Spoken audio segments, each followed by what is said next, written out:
তিন স্পিনার নাকি তিন পেসার? শ্রীলঙ্কার বিপক্ষে প্রথম টেস্টে ভারতের জন্য কোনটা বেছে নেওয়া লাভজনক? দলের গতিবিধি বুঝতে না পারলে সমূহ বিপদ অপেক্ষা করছে।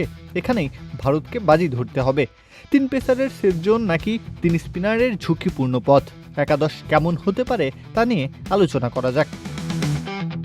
দলটার সবচেয়ে বড় ভরসা লোকেশ রাহুল, তাকেই দায়িত্ব নিতে হবে শুরু থেকে। অবশ্য সুবিধাটাও আছে, প্রথম দিকে গলের উইকেট বেশ ব্যাটিং ফ্রেন্ডলি। রাহুল নিজের ক্লাসটা কাজে লাগাতে পারলে ভারত চিন্তামুক্ত হতে পারে। সঙ্গী হিসেবে যশস্বী জয়সওয়াল তো থাকবেনই।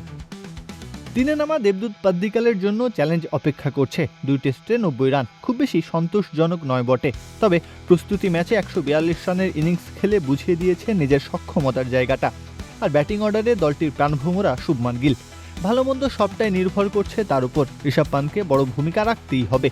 মিডল অর্ডারের সাফল্য নির্ভর করছে তার উপরও। সরফরাজ খানের প্রত্যাবর্তনটা স্মরণীয় হবে কিনা সেটি সময় বলবে, তবে এই সুযোগ নিশ্চয়ই খেলায় হারাতে চাইবেন না তিনি। এবার আসা যাক বোলিং আক্রমণের দিকে। অলরাউন্ডার হিসেবে রবীন্দ্র জাদেজার সার্ভিস ভারত পাচ্ছেই। একই জায়গায় বল করে প্রতিপক্ষের ঘুম হারাম করতে সিদ্ধহস্ত তিনি। বিপদে ব্যাট হাতেও উদ্ধারকারী জাহাজ হিসেবে অবতীর্ণ হয়েছেন অনেকবারই। অন্যদিকে এক টেস্ট খেলে মানব সুথার 7 উইকেট শিকার করে নিজের জায়গা পাকা করে নিয়েছেন। এবার আসল প্রশ্নটা 3 নম্বর স্পিনার কি তবে কুলদীপ যাদব? তাকে নিতে হলে স্যাক্রিফাইস করতে হবে এক ব্যাটার কিংবা এক পেসারকে। এবার আসা যাক তিন স্পিনারের ফায়দা কি। গল অনেকটা চোরাবালির মতো উইকেট উপহার দেয়। স্পিনিং ট্র্যাক কিংবা ফ্ল্যাট উইকেট কোনোটাই না, আবার কখনো কখনো দুটোই।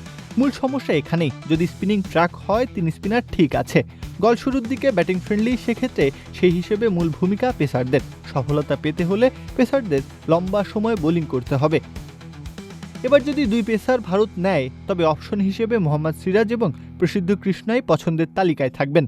সিরাজ নতুন বলের বোলার, পুরনো বলে কৃষ্ণা, তবে দুজনকে সাপোর্ট দেওয়ার জন্য কেউ থাকছে না। আর কেউ যদি অফ ফর্মে থাকে তবে বিপাকেই পড়তে হবে ভারতকে।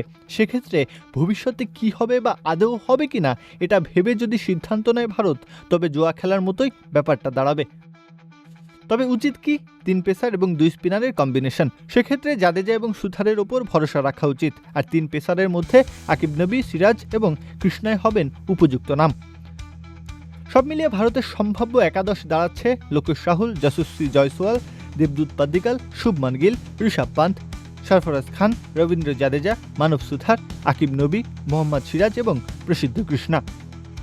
প্রত্যহ কাব্য, খেলা 71।